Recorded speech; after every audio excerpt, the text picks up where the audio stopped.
kanyang tinig, ang dagundong mula sa kalangitan. Ang kidlat ay kumikislap sa dulo ng lupa, at ang buong mundo'y namamangha. Ang kanyang tinig ay makapangyarihan, ang kanyang gawa'y higit sa isip. Mga bagay na hindi natin kayang unawain ay nasa kamay ng may likha. Kapag kumulog ang kalangitan, kapag kumislap ang liwanag, itataas ko ang aking mga mata at sasambahin ka. Dinggin ang kulog ng kanyang tinig, makapangyarihan ang iyong pangalan. Ang langit ay nagpapahayag ng iyong dakilang kapangyarihan. Dinggin ang kulog ng kanyang tinig, walang makapapantay sa iyo. Higit sa aming pangunawa, ikaw ang Diyos na makapangyarihan. Iyong sinasabi, bumabagsak ang ulan. Iyong tinatawag ang yebe sa lupa.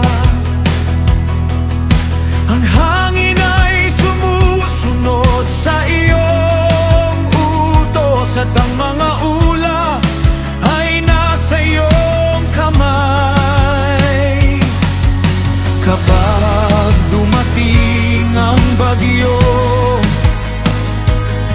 ang nilalang ay naghahanap ng kalungan. Ngunit ang iyong kapangyarihan ay nananatili sa buong sanlibutan. Dinggin ang kulog ng kanyang tinig, makapangyarihan ang iyong pangalan. Ang langit ay nagpapahayag ang iyong dakilang kapangyarihan. Dinggin ang kulog ng kanyang tinig, walang makapapantay sa iyo. Higit sa aming pangunawa, ikaw ang Diyos na makapangyarihan. Tumingin at pagmasdan ang mga kahangahangang gawa ng Diyos. Sino ang makapagtuturo sa iyo? Sino ang makasusukat sa iyong karunungan? Ang liwanag ay iyong hawak, ang ulap ay sumusunod sa iyo.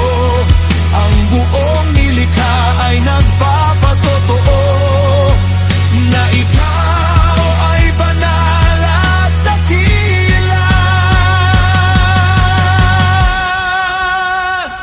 Dinggin ang kulog ng kanyang tinig, ang tinig ng hari ng buong lupa. Ang langit ay humuyuko sa harap ng iyong kaluwalhatian.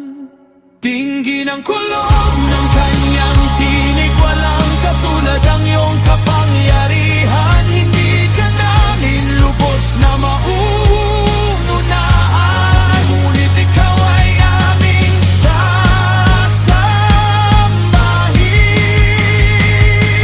Dakila ka,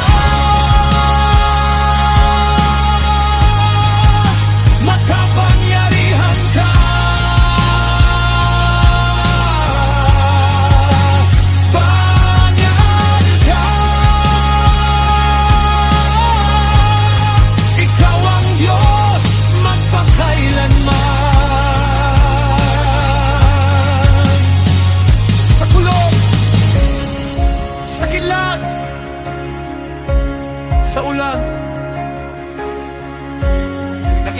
namin ang iyong kadakilaan. Ikaw ay dakila,